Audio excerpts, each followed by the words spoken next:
Առաջի անգամ հայտարարվեց, որ հավաքան օրինական է, լքեք, թե չէ ոստիկանությունը, այդ գիտեք, այդ նույն հեքիաթը։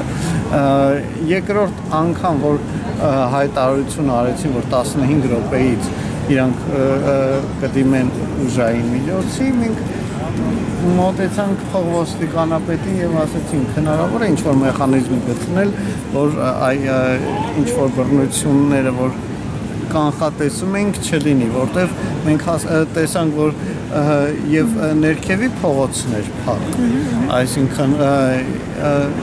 ամեն ինչ ցույց էր տալի, որ կայացու են անելու, այսինքն նրանք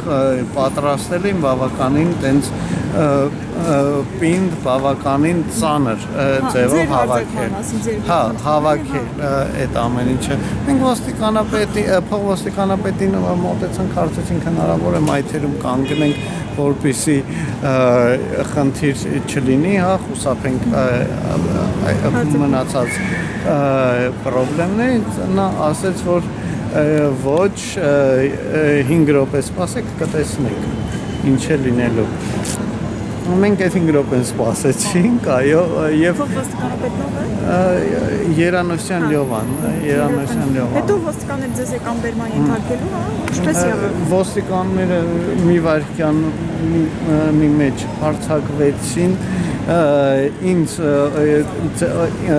ինձ եւ ես կողքից 3 տղաների նկարամասեմ, հա, իմ ձեռքերը ոլորեց ու գրկած տարավ, կողքնել մի երիտասարդ կար, որ հենց անգամ այս պատնեշը սկսեց խփել, դե պատնեշը այդ օրը, չէ, ծնոտին հետո այդ ինձ գրկող երիտասարդը, հա, այդ ոստիկանը, որը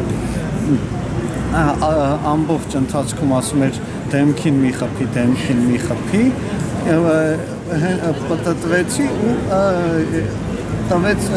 հենց ծնոտից, տվեց հենց ծնոտից, ես զգացի, որ կոտրեց։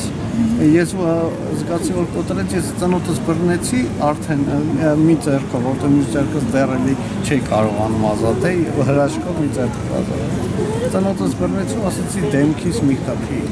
Այդ ասի ծնոտս կոտրվել է դեմքից մի խփի։ Դրանից հետո ինքը էլի շարունակում էր դեմքից խփել, բայց ավելի վերև։ Դրանից հետո ինձ տարան ոչ թե հիվանդանոց բաժին, որտեղ նույն բռնությունը շարունակվեց, այսինքն մենք մեքենայից